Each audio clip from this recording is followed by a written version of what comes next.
I'm General Christina Nolan, 40 years old, and I built my career in the force through 15 years of service and sacrifice.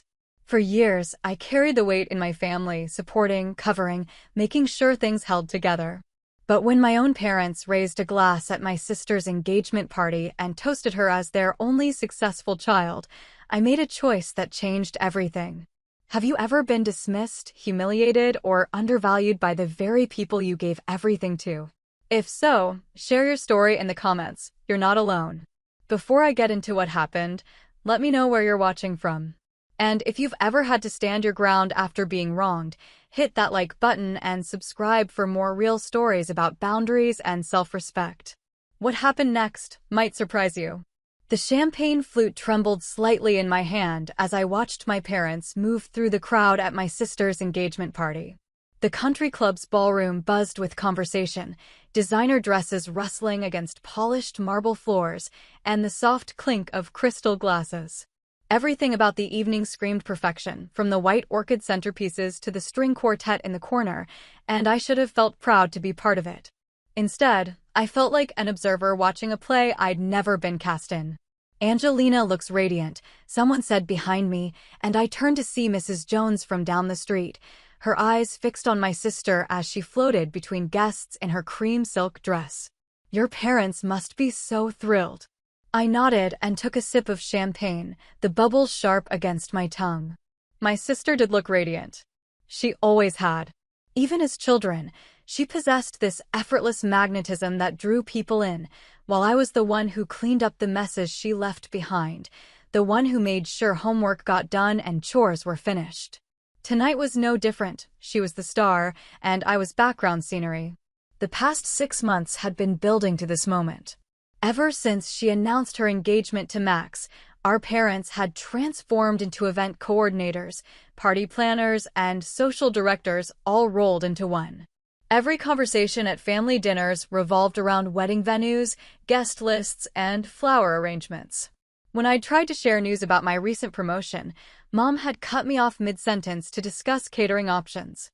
When I mentioned the commendation I'd received from my commanding officer, Dad had nodded absently before launching into a discussion about the wine selection.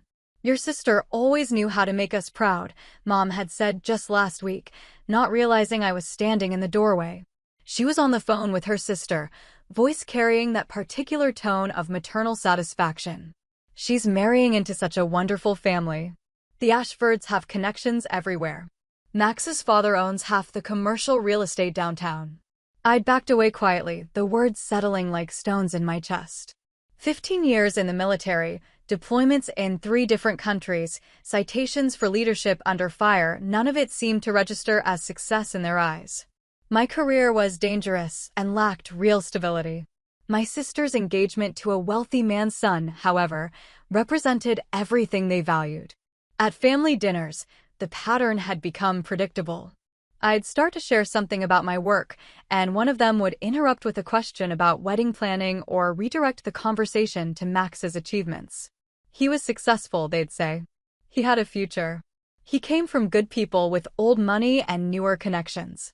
The subtle digs had started months ago, but they'd grown sharper as the engagement party approached. "I just want you to be happy," Mom would say, her tone suggesting my current life fell short of that goal. "Your sister found someone who can take care of her. Security matters more than adventure." Dad was less direct, but equally clear. He'd stopped asking about my deployments and started talking about settling down and thinking about the future. When colleagues called the house looking for me, he'd take messages with polite disinterest, as if my professional life was a hobby I'd eventually outgrow. Tonight, watching my parents work the room, I could see how thoroughly they'd embraced their role as parents of the golden child. They moved with practiced pride, accepting congratulations as if they'd personally orchestrated their daughter's happiness.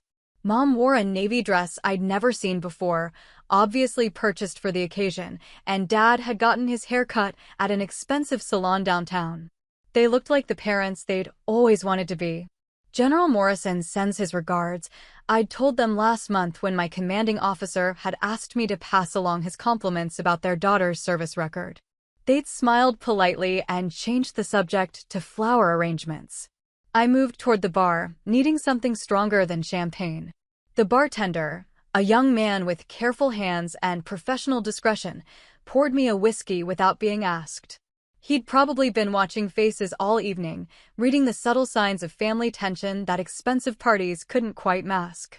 Family events, he said quietly, sliding the glass across the polished wood. They bring out interesting dynamics. I almost smiled. That's one way to put it.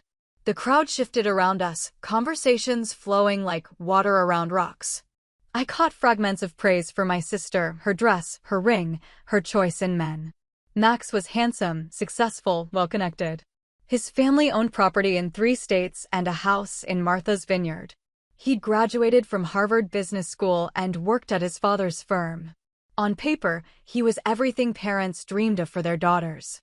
What struck me wasn't their admiration for Max. He seemed like a decent enough man, but the way it highlighted everything my own life wasn't. I'd never brought home someone wealthy or connected. I'd never worn a ring that sparked conversations across crowded rooms. I'd never been the center of this kind of celebration. "She's the one who really made it," I heard someone say, and I turned to see a cluster of my parents' friends near the windows. They were looking at my sister with the kind of approval that comes from external validation, the social success that dinner parties and country clubs recognize. I'd learned not to argue with these assessments. Years of military training had taught me to pick my battles, and family gatherings weren't worth the ammunition. But standing there in my simple black dress, appropriate but unremarkable, I felt the weight of their judgment settling around me like smoke. The string quartet shifted to a waltz, and couples moved onto the small dance floor. Max led my sister into the center, his hand steady on her waist, her laugh bright enough to carry across the room. They looked like they belonged in a magazine spread about perfect young couples starting perfect lives. My parents watched from the edge of the dance floor, Dad's arm around Mom's shoulders, both of them glowing with satisfaction. This was their triumph as much as hers, proof that they'd raised at least one child who understood how to succeed in ways that mattered to them. The whiskey burned warm in my chest, and I realized I was gripping the glass harder than necessary. The evening was far from over, and something in the air suggested the worst was yet to come. But I'd survived worse than family disappointment, and I'd learned to maintain my composure under pressure. I just hadn't expected the pressure to come from the people who were supposed to love me unconditionally. The moment arrived with deceptive simplicity. My parents had been building to it all evening, working the room, accepting congratulations, basking in reflected glory. When the time came for toasts, they positioned themselves at the front of the room with the confidence of people who'd been waiting for this opportunity their entire lives. Dad tapped his knife against his champagne flute, the crystal chime cutting through conversation like a blade. The room gradually quieted, faces turning toward him with polite expectation. He cleared his throat, smiled broadly, and raised his glass high. "Friends, family, thank you all for celebrating this wonderful occasion with us tonight," he began, his voice carrying the authority of a man accustomed to being heard. "Margaret and I couldn't be prouder of our daughter Angelina and her choice in Max." Murmurs of approval rippled through the crowd. I stood near the back, my own glass raised dutifully, watching my parents claim the spotlight they'd been seeking all evening. Mom beamed beside Dad, her hand resting on his arm in practiced solidarity. "Angelina has always been special," Mom continued, taking the microphone Dad offered her.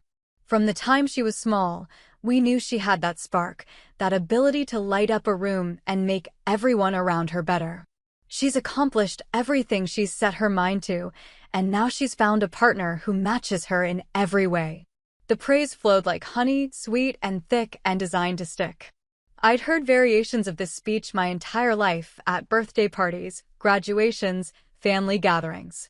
My sister was the natural star, the one who made friends easily, who excelled without trying, who instinctively understood the social rules that had always mystified me.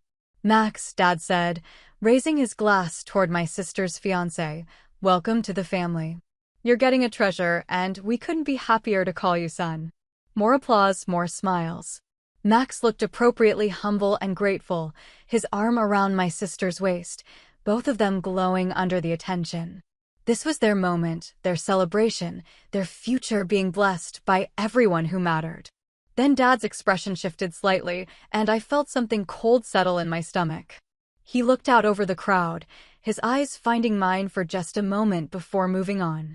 When he spoke again, his voice carried a different weight. "It means everything to us," he said slowly, "to finally have something to really celebrate. To toast our only successful child." The words hit the room like a physical force. Laughter erupted immediately, not cruel laughter, but the kind that comes from surprise and recognition. Guests nodded appreciatively, as if my parents had finally said what everyone had been thinking. Crystal glasses lifted in unified salute to my sister, who beamed with the kind of radiant joy that comes from having every dream validated publicly. I stood frozen, the champagne flute suddenly heavy in my hand. The laughter continued around me, rolling through the crowd like a wave, and I heard it as a verdict being read aloud. 15 years of military service, deployments in hostile territory, commendations for leadership under fire, none of it registered as success in their accounting. My sister leaned toward me, her eyes bright with triumph. The proximity was deliberate, calculated for maximum impact. "Guess that settles it," she murmured, her voice pitched low enough that only I could hear. The words were delivered with the kind of casual cruelty that comes from someone who's never doubted their place in the hierarchy. Before I could respond, before I could even process the full weight of what had just happened, movement at the front of the room caught my attention. The groom's father, a man I'd barely spoken to all evening, was rising from his seat at the head table. Colonel James Ashford was in his 70s, silver-haired and straight-backed, with the kind of bearing that comes from decades of command authority. He stood slowly, deliberately, his chair scraping against the floor in the sudden quiet that had fallen over the room. Every eye turned toward him, including mine. For a moment, he simply looked at me across the crowded space, his gaze steady and assessing. Then he smiled, not the social smile he'd worn all evening, but something different, something that spoke of recognition and respect. "Excuse me," he said, his voice carrying easily across the ballroom. "Before we continue, I need to say something." The room fell completely silent. My parents looked puzzled, uncertain whether this was planned or improvised. My sister's smile faltered slightly, confusion replacing triumph in her expression. Colonel Ashford turned to face me directly, his posture shifting into something I recognized immediately, the formal bearing of one military officer acknowledging another. When he spoke again, his voice carried the weight of absolute conviction. "It's an honor to meet General Nolan." The words dropped into the silence like stones into still water. Then, with movements precise as a drill manual, he brought his right hand up in a crisp military salute. The effect was instantaneous and devastating. Conversations died mid-word. Champagne flutes stopped halfway to lips. The comfortable laughter that had greeted my parents' toast evaporated like morning fog. Every face in the room turned toward me, expressions shifting from casual interest to stunned recognition. My parents stood frozen at the front of the room, the microphone still in Mom's hand, their faces cycling through confusion, shock, and something that might have been fear. Dad's mouth opened as if to speak, but no words came out. My sister's jaw literally dropped. The confident smirk she'd worn moments before crumbled into bewilderment. Her eyes darted between Colonel Ashford and me, as if trying to solve an equation that didn't make sense. Around the room, whispers began, urgent, embarrassed conversations as guests recalibrated their understanding of the evening. I caught fragments. "Did you know? Why didn't they say? A general?" The social calculus that had seemed so clear moments before was suddenly turned upside down. Colonel Ashford held his salute until I nodded acknowledgement, then lowered his hand with the same precision he'd raised it. The respect in his gesture was unmistakable, and it stood in stark contrast to everything that had come before. The silence stretched on, heavy with implication. My parents' toast, their celebration of their only successful child, hung in the air like smoke, its cruelty now visible to everyone present. What had seemed like harmless family teasing moments before was revealed as something much darker. I remained standing where I was, my champagne flute still raised, my expression carefully neutral. Years of military training had taught me to maintain composure under fire, and this moment called for every lesson I'd learned about grace under pressure. But inside, something fundamental had shifted. The betrayal of that toast would linger long after the applause faded, deeper than any wound I'd received in combat. Even with the room's attention now on me, even with Colonel Ashford's respect bridging the gap my parents had tried to create, their words had landed exactly where they'd intended. They'd made their choice clear. Now I would make mine. Growing up, I was the dependable one. While Angelina threw tantrums that somehow became charming stories at dinner parties, I was the child who cleaned up messes, finished chores without being asked, and made sure homework got done on time. Our parents never called it that, but the roles were clear from the beginning. She was the star, and I was the stage crew. Angelina could forget to feed our dog for a week, and I'd quietly refill the water bowl and measure out kibble without mentioning it. She'd promise to help Mom with dishes and then disappear upstairs to talk on the phone, leaving me to finish the job while listening to our parents laugh about her social butterfly nature. When she borrowed my clothes without asking and returned them stained or torn, I'd wash them myself rather than start another argument. "You're so responsible," Mom would say, as if responsibility were a consolation prize for not being naturally gifted. "Your sister has that spark, but you keep everything running smoothly." The pattern extended beyond household chores. In school, I tutored Angelina through algebra and helped her write history reports she'd put off until the last minute. When she failed her driving test twice, I spent hours in empty parking lots with her, teaching her parallel parking and three-point turns. When she finally passed on the third attempt, our parents celebrated with dinner at her favorite restaurant. When I passed on the first try, they nodded approvingly and asked if I could drive Angelina to school the next week. College applications revealed the divide most clearly. I'd researched schools methodically, written essays months in advance, and applied for scholarships with military precision. Angelina waited until the last minute, then charmed her way through interviews and relied on Dad's connections to secure her spot at his alma mater. Both approaches worked, but only one was celebrated as cleverness and social intelligence. When I announced my decision to join the military after graduation, the reaction was immediate and predictable. Mom's face fell as if I'd announced a terminal illness. Dad launched into a lecture about throwing away opportunities and limiting my future options. Angelina, home for spring break, looked at me with genuine bewilderment. "Why would you want to do that?" she asked. "You could get a real job. You could stay here." The assumption that my choice was somehow inferior, that serving my country was a step down from whatever they'd imagined for me, stung more than I'd expected. But I'd already learned not to seek their approval for decisions that mattered to me. The military represented everything I valued: clear standards, earned respect, and advancement based on merit rather than connections. Boot camp was brutal, but it was also liberating. For the first time in my life, my efforts were measured against objective standards. Physical fitness, marksmanship, leadership under pressure — these things could be quantified, improved, and recognized without regard for charm or social connections. When I excelled, it was acknowledged. When I struggled, I was given clear direction for improvement. My first deployment came 2 years later.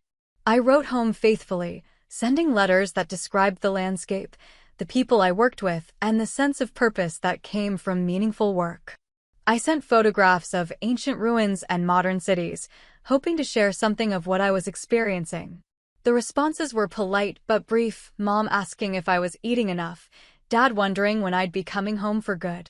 Meanwhile, Angelina had graduated and was working at a marketing firm downtown, a position she'd secured through a family friend. Her social life was busy and well documented through photos she shared regularly: parties, weekend trips, dinners at trendy restaurants. Our parents spoke about her activities with genuine enthusiasm, proud of her social success and professional connections. When I made sergeant ahead of schedule, I called home expecting some recognition of the achievement. Instead, the conversation quickly shifted to Angelina's promotion to account coordinator and her new apartment in the fashionable part of town. My advancement was military bureaucracy. Hers was real progress in the real world. The pattern continued through subsequent deployments and promotions. I'd send money home for birthdays and holidays, arrange video calls despite time zone differences, and share what victories I could without violating operational security. But the emotional investment was increasingly one-sided. Family conversations revolved around Angelina's dating life, her career moves, her social circle. My achievements were acknowledged briefly before discussion returned to more interesting topics. The imbalance had always been there, but distance and time made it impossible to ignore. Angelina leveraged her natural charm and family connections to advance quickly in her field. She dated men from prominent families, attended the right social events, and built the kind of network that opened doors without effort. Where I invested years in developing genuine expertise and leadership skills, she was celebrated for being naturally gifted at the things our parents valued most. During my third deployment, I received a commendation for leadership during a particularly difficult mission. The citation recognized not just my tactical decisions, but my ability to maintain unit cohesion under extreme stress. It was the kind of recognition that came from peers who understood the stakes, who'd seen leadership tested under the worst possible conditions. When I called home to share the news, Mom's first question was whether I'd be home for Angelina's housewarming party. The commendation was wonderful, dear, but the party required immediate attention, guest lists, catering, decorations. My achievement was filed away politely while Angelina's social event took center stage. Looking back, I realized the engagement party hadn't created our family dynamic, it had simply revealed what had always been true. My parents had chosen their favorite child decades ago, and nothing I accomplished would change that fundamental preference. Military service was something I'd chosen to do, not something that made them proud. My career was an expensive hobby that took me away from what really mattered: family gatherings, social connections, and the kind of conventional success they could brag about to their friends. The clarity was painful but also freeing.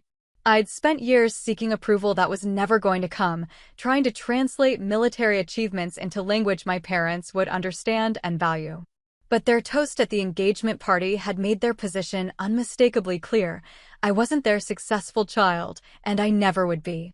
That realization would prove more liberating than devastating, though I didn't know it yet. For the first time in my adult life, I was about to stop measuring myself against their standards and start living according to my own. The ride home from the engagement party was the longest 20 minutes of my life.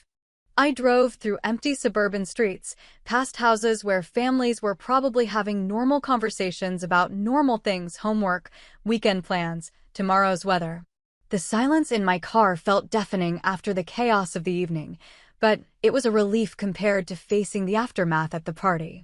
After Colonel Ashford's salute, the dynamics had shifted immediately and irreversibly. Guests who'd been politely ignoring me all evening suddenly materialized at my elbow, eager to shake my hand and ask questions about my service.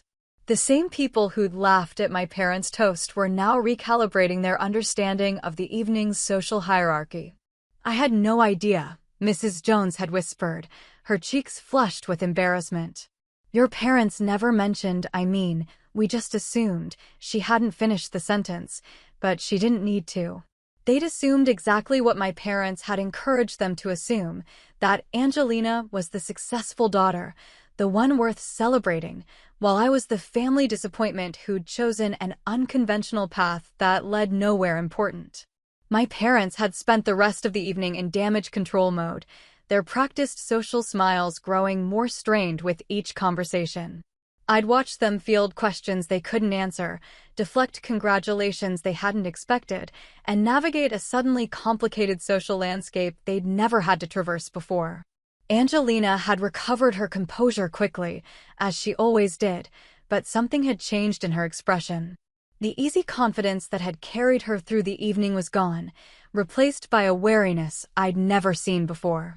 She'd avoided eye contact with me for the rest of the party, staying close to Max and his family, as if their proximity could restore the natural order that had been disrupted. Now, alone in my car with the party behind me, I replayed Colonel Ashford's words and the moment that had followed. The pride in his voice when he'd called me general, the respect in his posture when he'd saluted, it was everything I'd been seeking from my own family for 15 years. A stranger had given me more recognition in 30 seconds than my parents had managed in a decade and a half of military service. The irony wasn't lost on me. I'd spent years trying to translate my achievements into language my family would understand, sending home news of promotions and commendations, hoping to bridge the gap between their world and mine. But it had taken another military family, people who understood what rank meant, what service cost, to provide the acknowledgement I'd been craving. I pulled into my driveway and sat in the darkness for a long time, engine ticking as it cooled. The house I'd bought 3 years ago was modest, but comfortable, furnished with the practical mindset of someone who'd moved frequently and learned not to accumulate unnecessary possessions. It was nothing like Angelina's apartment with its designer furniture and carefully curated social spaces, but it was mine. Inside, I poured myself another whiskey and settled into the leather chair I'd bought after my last promotion. The silence felt different now, not empty, but clean. No undercurrents of tension, no need to monitor conversations for subtle insults or casual dismissals. Just quiet space where I could think without performing. My parents' toast hadn't been a slip of the tongue or a moment of poor judgment. It was the culmination of years of carefully constructed narrative, the public expression of private thoughts they'd been nurturing since I'd first chosen a path they couldn't understand or value. They'd raised their glasses to celebrate their only successful child because that was genuinely how they saw the situation. The cruelty wasn't in the words themselves, but in the deliberate nature of the exclusion. They'd had dozens of opportunities over the years to acknowledge my achievements, to include my career in their definition of success, to show even minimal pride in what I'd accomplished. Instead, they'd chosen to diminish it, to frame my service as something temporary and unimportant, a phase I'd eventually outgrow when I came to my senses. The phone rang, startling me from my thoughts. Mom's number appeared on the caller ID, and I stared at it for several rings before deciding to answer. "Sweetheart," her voice was carefully controlled, "we need to talk about tonight." "Do we?" That was unexpected. Colonel Ashford's announcement. "We had no idea he told the truth, Mom." "That's all he did." A pause, then, "You have to understand, we were just celebrating Angelina's engagement. It wasn't meant to be about anyone else." "You're right," I said quietly. "It wasn't about anyone else. It was specifically about me not mattering." "That's not, you're being dramatic." It was just a turn of phrase. "Everyone knows we're proud of both our daughters." The words hung between us, and I realized this was the moment of choice. I could accept her explanation, pretend the evening had been a misunderstanding, and return to the familiar dance of seeking approval that would never come. Or I could acknowledge what had actually happened and respond accordingly. "No, Mom. Everyone knows you're proud of Angelina.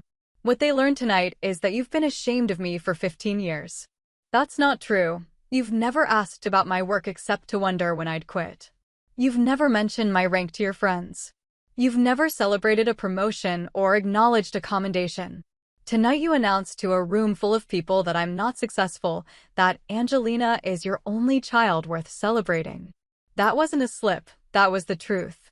The silence stretched long enough that I wondered if she'd hung up. Finally, she spoke, her voice smaller than before. "We just wanted tonight to be about Angelina. It was about Angelina. But it was also about making sure everyone understood that she's the only daughter you consider worth having." When she didn't respond, I continued, "The problem isn't that you celebrated her. The problem is that you used me as contrast to make her shine brighter. You didn't just praise her, you erased me." "You're overreacting, am I?" When Colonel Ashford saluted me tonight, half the room looked genuinely surprised to learn about my rank. "Your own friends didn't know I'm a general because you've spent years not telling them." "That's a choice you made, Mom. Every time you had a chance to mention my career and chose not to, every time you changed the subject when I tried to share something important, that was you deciding I wasn't worth celebrating." The conversation ended quietly, without resolution or apology. After I hung up, I sat in my chair until the whiskey was gone and the house around me settled into deeper quiet. Tomorrow would bring new challenges, family phone calls, attempts at reconciliation, pressure to pretend nothing had changed. But something had changed, irrevocably and completely.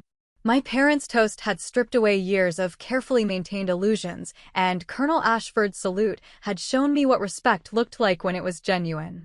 For the first time in my adult life, I had perfect clarity about where I stood with my family and what that meant for the future.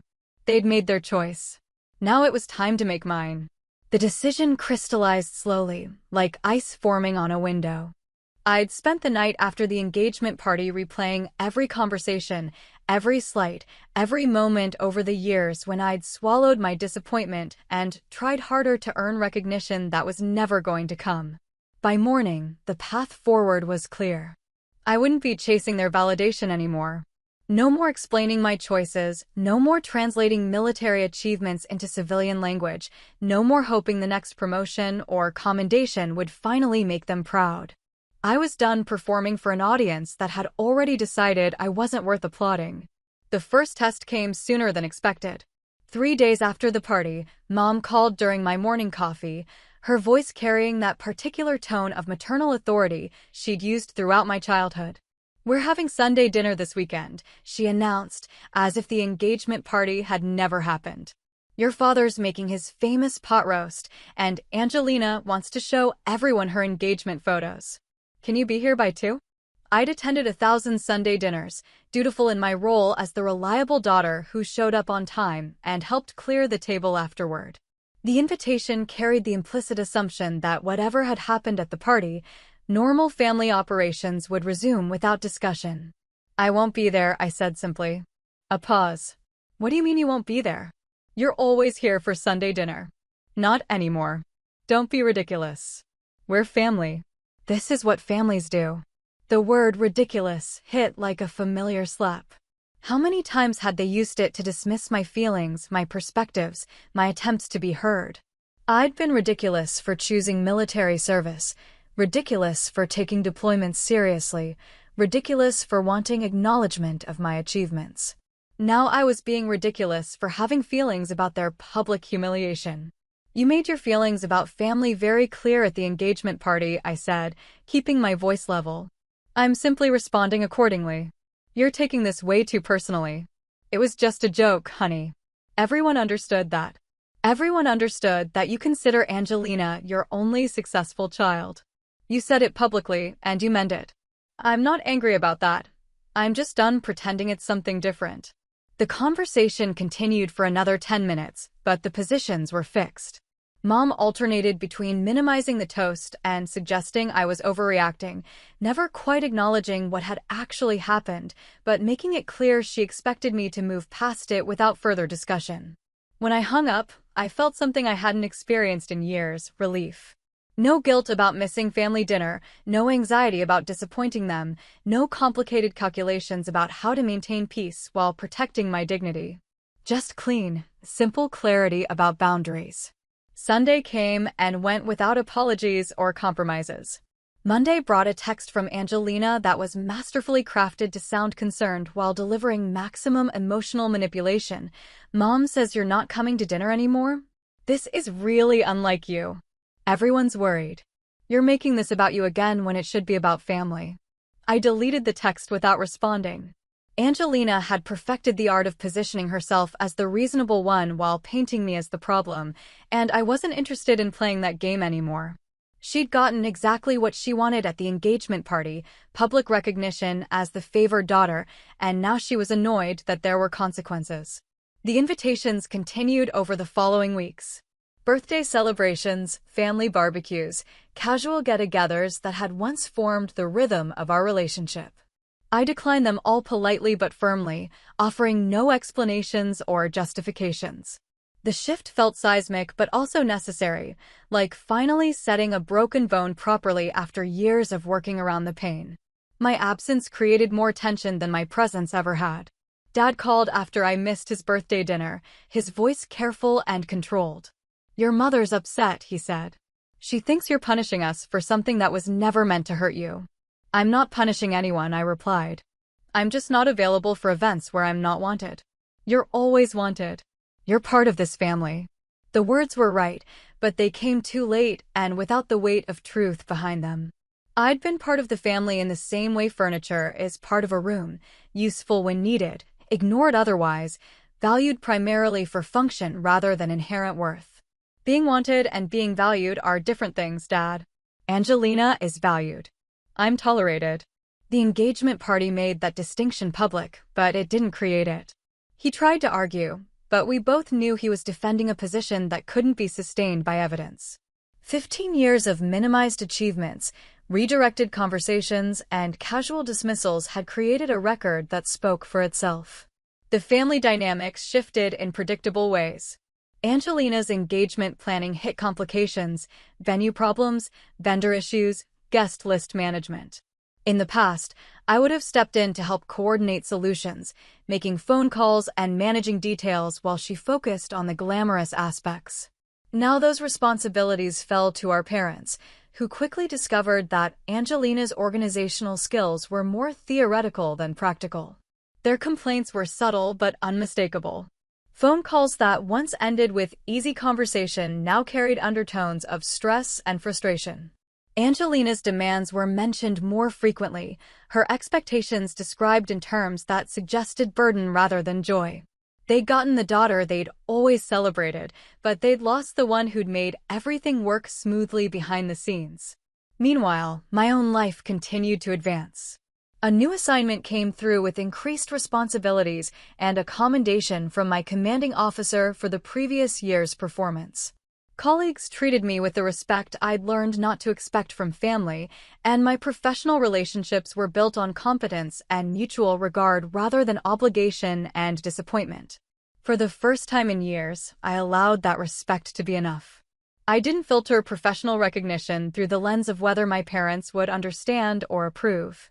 I didn't translate military achievements into civilian terms in hopes of earning acknowledgement that would never come. I simply accepted that I was valued and respected by people who understood what I did and why it mattered. The shift was subtle but profound. Without the constant drain of seeking approval from people who'd already decided not to give it, I had energy for relationships that were reciprocal and genuine. I invested time in friendships with colleagues who shared my values, pursued interests that brought satisfaction rather than external validation, and gradually built a life that didn't require my family's participation to feel complete. 3 months after the engagement party, Mom called with news that Angelina's wedding planning was becoming overwhelming. The venue had double-booked their date, the caterer had increased prices, and the guest list had grown beyond their budget. Underneath her words was an unspoken question. Would I step in to help manage the crisis? "I'm sure you'll figure it out," I said calmly. "Angelina's resourceful, and she has Max's family to help coordinate things. It would mean a lot if I've made my choice, Mom. You made yours. We're all living with the consequences now." The conversation ended without resolution, but with perfect understanding. They'd wanted to celebrate their successful daughter without acknowledging their other daughter's worth. I'd chosen to let them experience the full reality of that decision, including the practical implications of no longer having someone to clean up messes or manage complex situations without recognition. It wasn't revenge, it was simply the natural result of treating someone as disposable until you discover they actually served a purpose. The strain began showing in small ways first. Mom's voice carried a new edge of exhaustion during our brief phone conversations, and Dad mentioned Angelina's wedding planning with the careful tone of someone navigating a minefield. 3 months after the engagement party, the comfortable family dynamic they'd maintained for decades was fracturing under the weight of my absence. Angelina's organizational skills, it turned out, were better suited to choosing venues than managing the complex logistics of actually securing them. The venue double booking was just the beginning.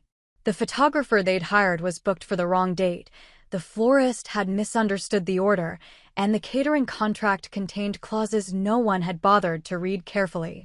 Each crisis required someone to make phone calls, negotiate solutions, and coordinate between multiple vendors, work that had historically fallen to me without anyone acknowledging it was work at all. "Your sister is under so much stress," Mom said during one of our increasingly tense conversations. "Planning a wedding is more complicated than anyone realizes." I made sympathetic sounds and changed the subject to my upcoming deployment briefings. The irony wasn't lost on me. Managing logistics for military operations involving hundreds of people and millions of dollars worth of equipment was something I did routinely. But wedding planning was apparently beyond my skill set according to their years of casual dismissal. Meanwhile, my professional life was reaching new heights. The assignment that had come through after the engagement party was everything I'd hoped for: increased command responsibility, a team of exceptional officers, and work that felt meaningful in ways that extended beyond personal satisfaction. My commanding officer had specifically requested me for the position based on my track record of managing complex operations under pressure. The recognition was intoxicating in its simplicity. No hidden agendas, no comparisons to siblings, no qualifications or dismissals. Just straightforward acknowledgement of competence and trust in my ability to deliver results. When Colonel Martinez briefed me on the assignment, his respect was evident in every word, not because he was trying to make me feel better, but because my record had earned it. "You're exactly what this operation needs," he'd said, reviewing my personnel file. "Leadership that can adapt under pressure and maintain team cohesion when stakes are high. Your last 3 assignments show consistent excellence in exactly these conditions." I'd driven home from that meeting feeling lighter than I had in months. Professional validation from people who understood the stakes was worth more than a dozen family dinners where my achievements were politely acknowledged before conversation moved to more interesting topics. The contrast became even sharper when Angelina's wedding crisis escalated. The venue had offered alternative dates that conflicted with Max's work schedule, and the family was scrambling to find solutions that satisfied everyone's requirements.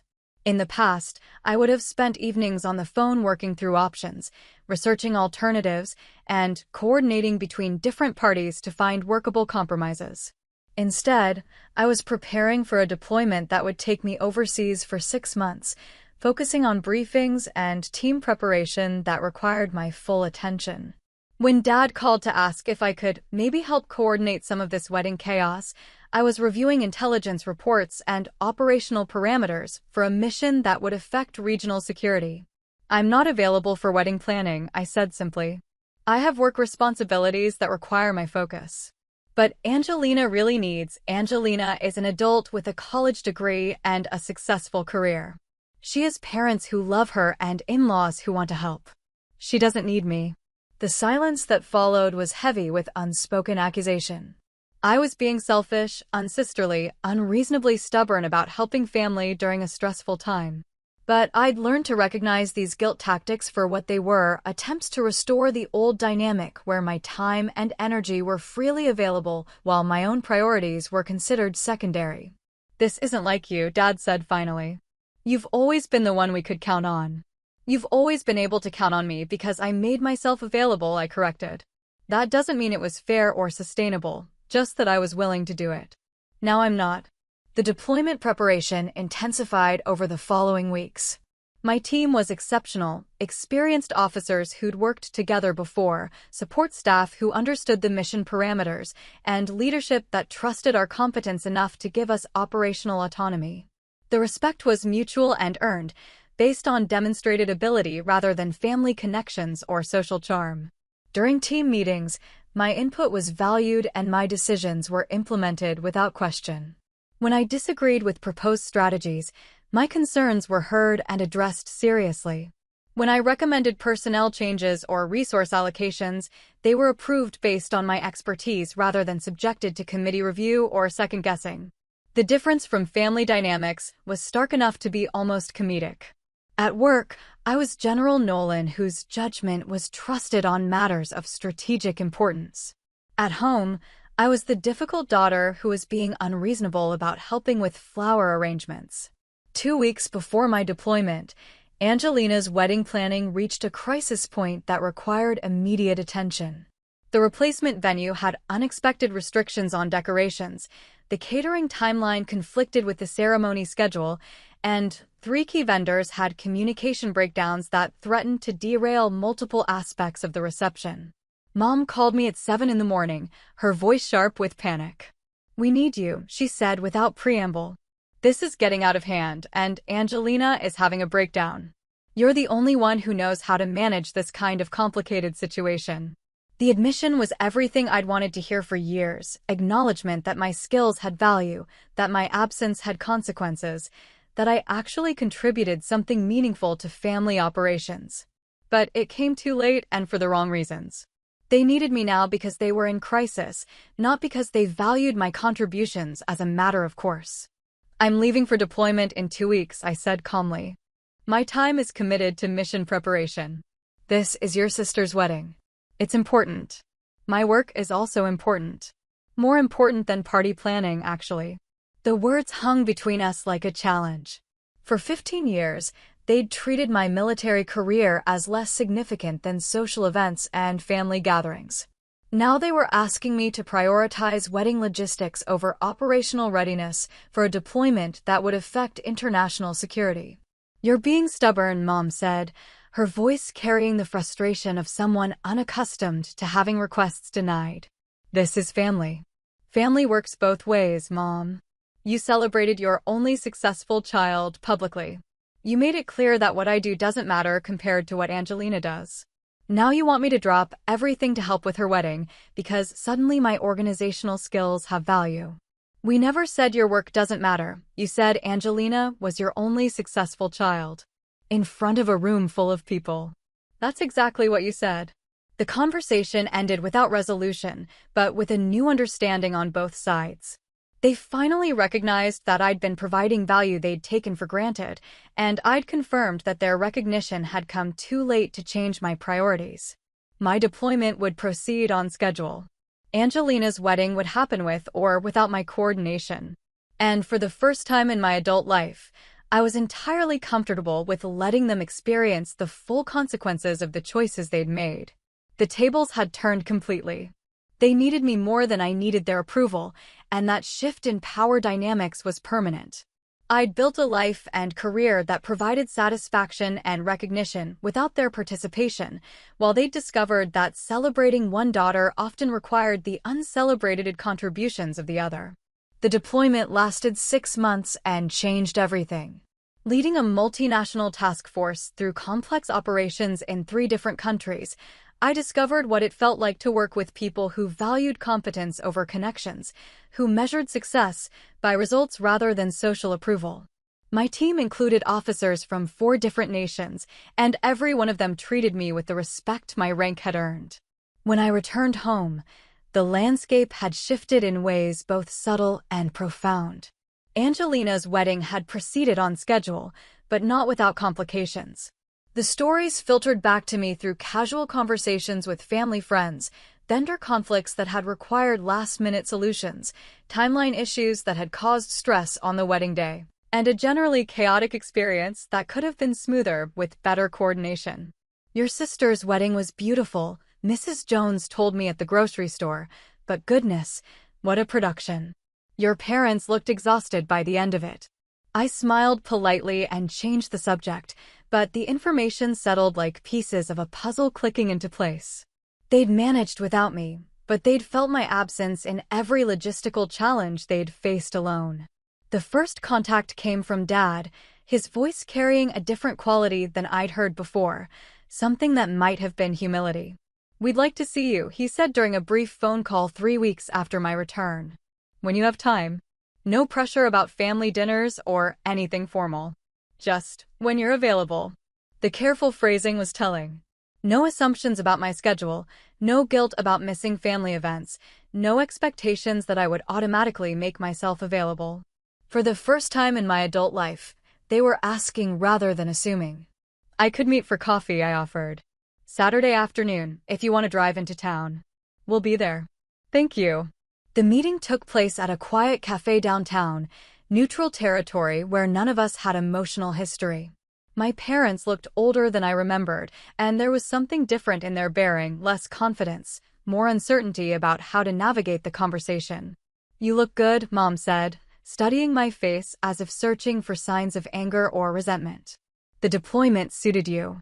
"It went well," I replied simply, not elaborating on the commendations I'd received or the promotion that was being processed. Those details weren't for them anymore, not because I was withholding them, but because they weren't part of my validation process anymore. Dad cleared his throat, his hands wrapped around his coffee cup like an anchor. "We wanted to talk about the engagement party," he said slowly. "About what happened.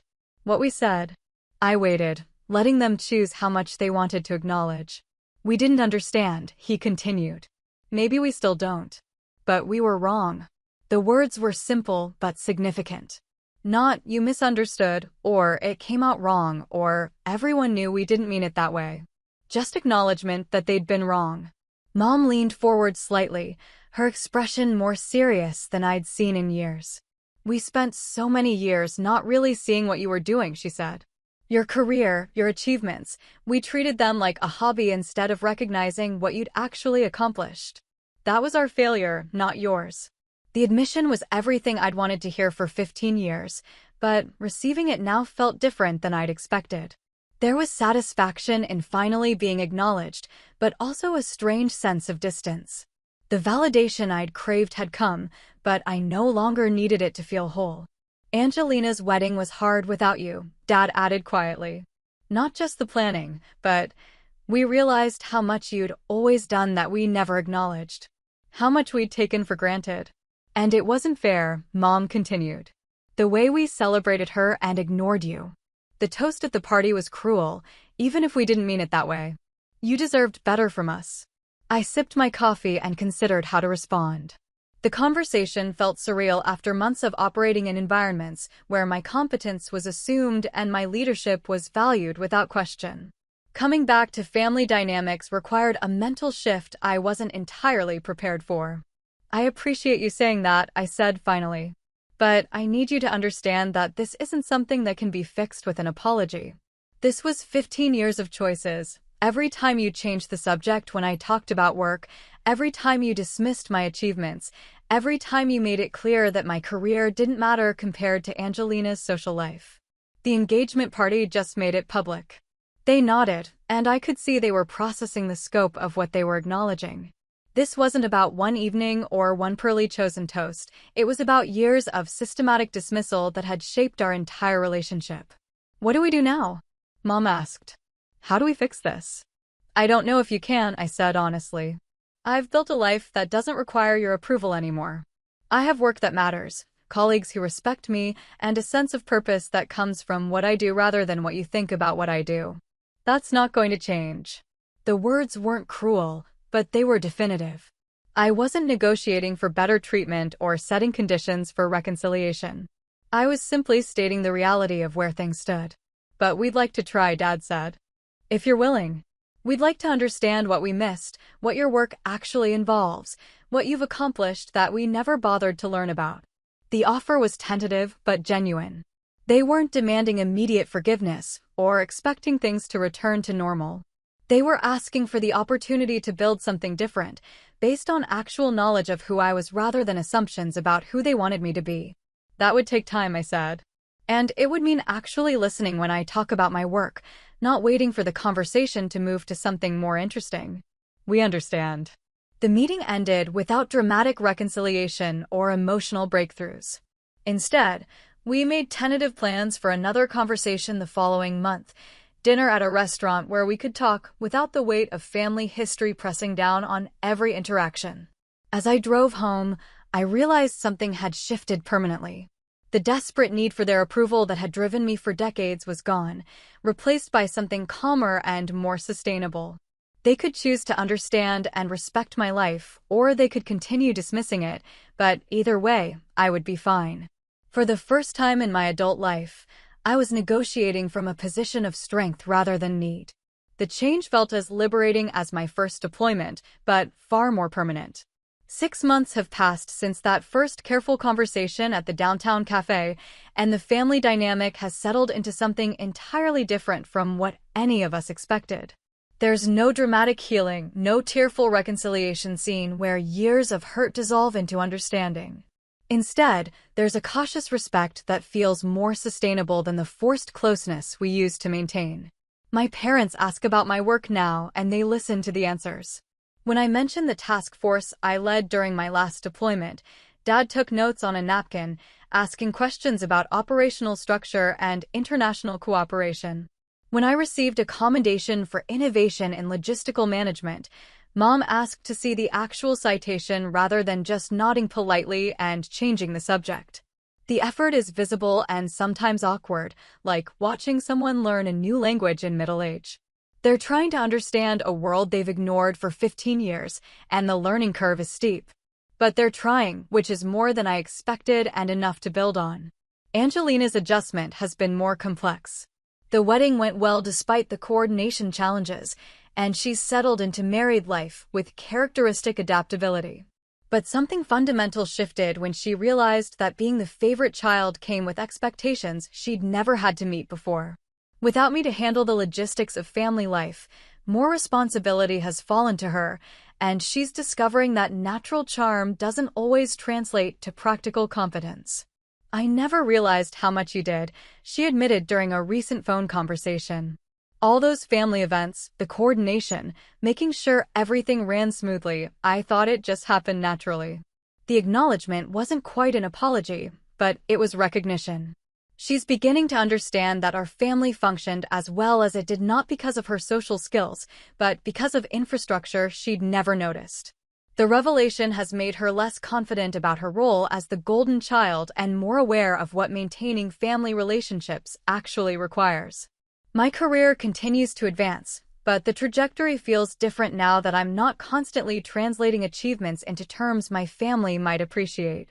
The promotion I received 3 months ago was satisfying purely on its own merits: recognition from colleagues, increased responsibility, and work that challenges me in ways that feel meaningful. I shared the news with my parents, and they responded with genuine pride rather than polite acknowledgement. "General Nolan," Dad said when I called to tell them about the new assignment. "We're proud of you. Really proud." The words carried weight they'd never had before because they came from a place of understanding rather than obligation. He'd spent time learning what my rank actually meant, what kinds of responsibilities came with it, and what the promotion represented in terms of professional recognition. His pride was informed rather than reflexive. The boundaries I established after the engagement party remain in place, but they've evolved from protective walls into practical parameters. I attend some family events now, but on my own terms. When Angelina's anniversary dinner conflicted with a work commitment, I chose work without guilt or lengthy explanations. When Mom's birthday celebration fell during a training exercise I was leading, I arranged to celebrate with her the following weekend instead of rearranging military schedules to accommodate social expectations. The difference is that these choices are respected now rather than challenged. My parents understand that my professional responsibilities take precedence over family social events, and they plan accordingly rather than assuming I'll rearrange my schedule to fit theirs. Last month, I brought a colleague to Dad's retirement party, Colonel Angelina Chin, who'd worked with me on the International Task Force. Watching my parents interact with her was illuminating. They treated her with the kind of respect they'd learned to show me, asking intelligent questions about her work and listening carefully to her responses. But more than that, I could see them understanding, perhaps for the first time, what my professional relationships were like: the mutual regard, the shared competence, the easy communication between people who understood each other's work.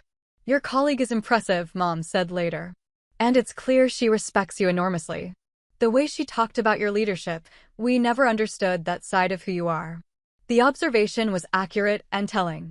They were finally seeing me through the eyes of people who knew my professional capabilities rather than filtering everything through their preconceptions about what my life should look like.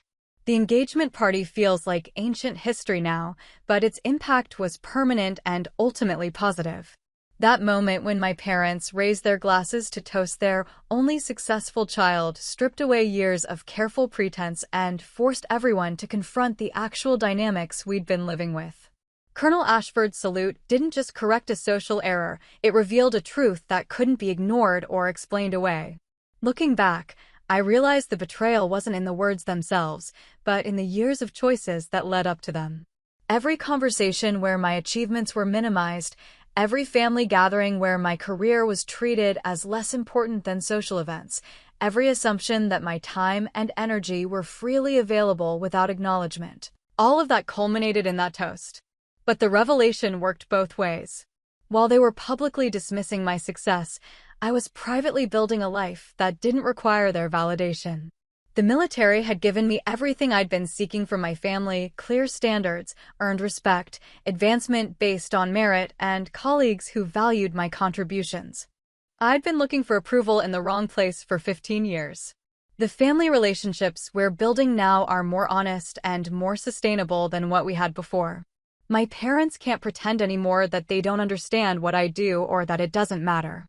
I can't pretend anymore that their approval is necessary for my sense of worth. Angelina can't pretend that being naturally gifted at social situations translates to being naturally gifted at everything else. These recognitions have created space for actual relationships rather than the performance we use to maintain.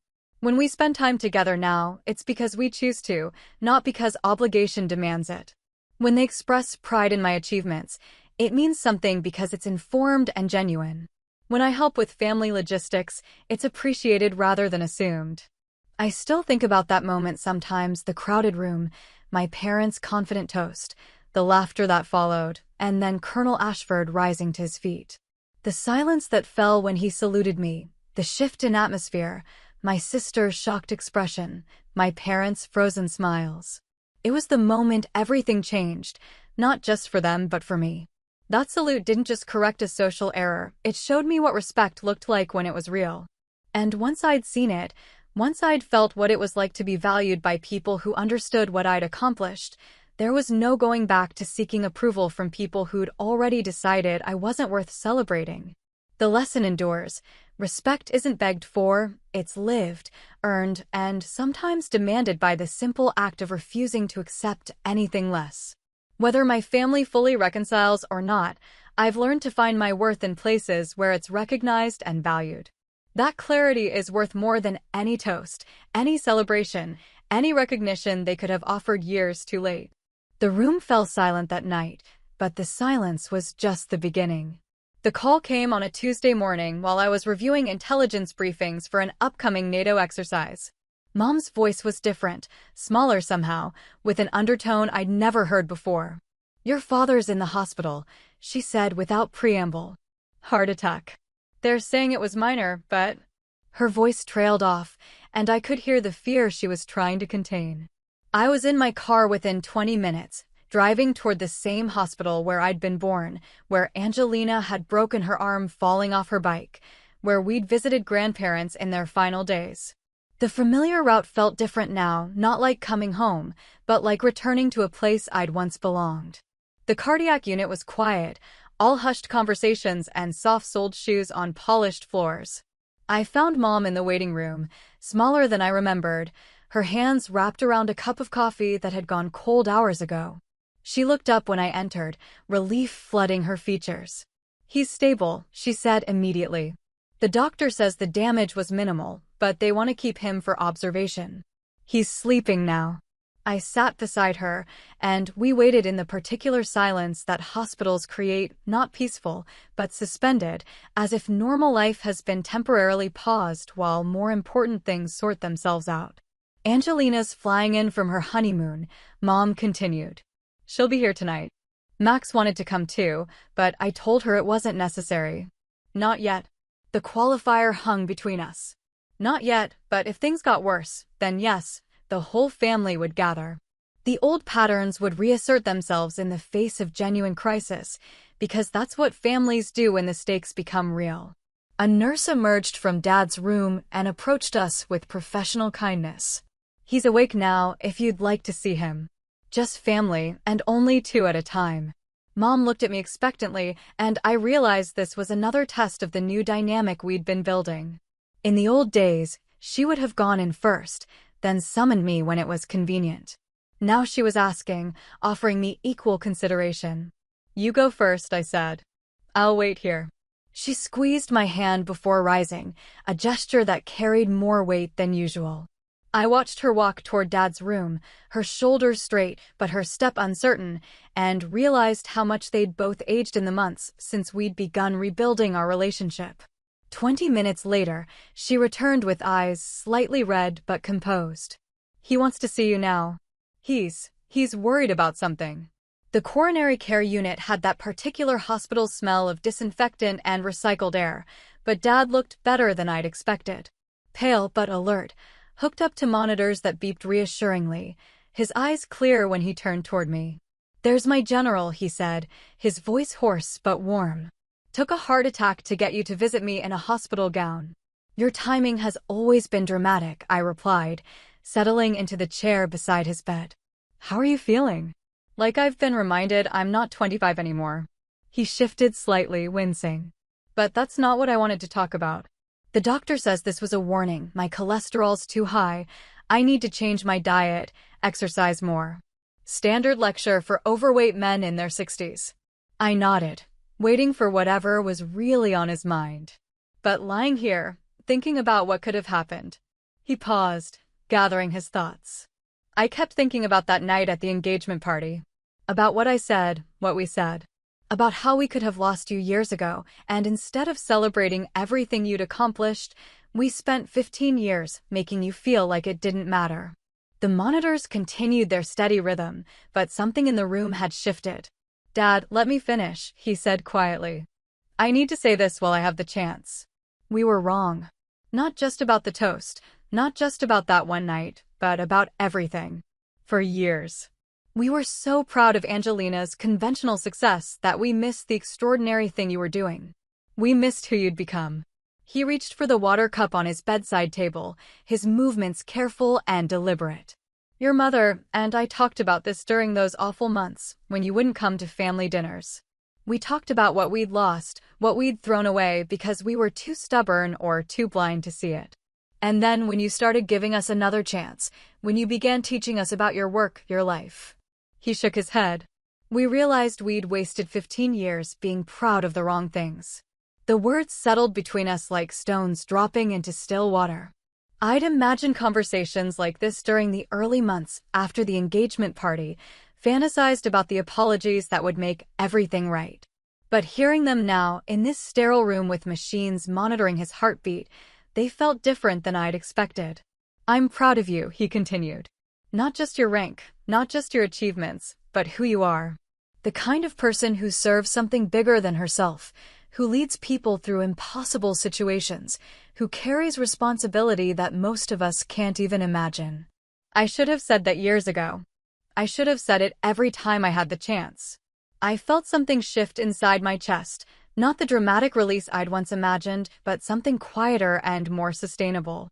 The validation I'd craved for so long was finally being offered freely, without conditions or qualifications. "Thank you," I said simply. "That means more than you know."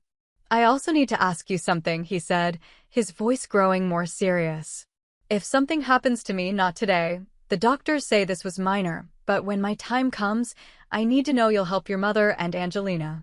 Not because you owe us anything, but because you're the strongest person in this family. Because you know how to handle things when they get complicated." The request was everything the old dynamic had been built on, the assumption that I would step in during crises, manage difficult situations, provide stability when others couldn't. But coming from him now, after everything we'd acknowledged and worked to change, it felt different. "Of course," I said. "But not the way it used to be. Not as the invisible support system who keeps everything running while someone else gets the credit. As your daughter, as their sister, as someone whose contribution is recognized and valued." He nodded emphatically. "Yes, exactly that. As the leader you've always been, finally getting the recognition you deserve." We sat quietly for a few minutes, listening to the monitors and the distant sounds of hospital activity. The conversation felt complete, but also like a beginning, not just of his recovery, but of something we'd never quite had before. "Your mother's going to want to stay here tonight," he said eventually. "And Angelina will want to make a production of Flying in Early, probably with flowers and dramatic concern. That's who she is, and that's okay. But I wanted to talk to you first, while it was just us." "I'm glad you did." A nurse appeared in the doorway, checking his chart and adjusting medication levels. The routine medical care that would carry him through the next few days, the practical management of recovery that required expertise and attention to detail. "I should let you rest," I said, standing to leave.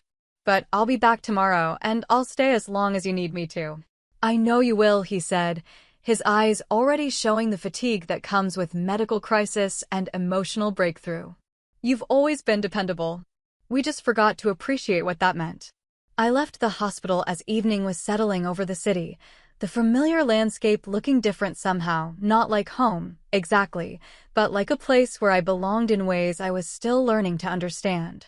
The family relationships we were building would be tested by this crisis, but they felt strong enough now to handle the pressure. For the first time in years, I was driving toward family obligation not with resentment or resignation, but with the quiet satisfaction of someone whose help was genuinely wanted and would be properly valued. It had taken a heart attack to complete what the engagement party had started, but the transformation was finally real. The road ahead was clear, and I was exactly where I needed to be. That's where I drew the line, and I haven't looked back. If this hit home, like, subscribe, and share it with someone who needs the reminder. Your turn. Have you dealt with family favoritism or a public putdown? What boundary did you set, and how did people react? If you were at that engagement party, what would you have done in my place? What's one piece of advice you'd give someone facing the golden child dynamic? Drop your story in the comments. I read every one.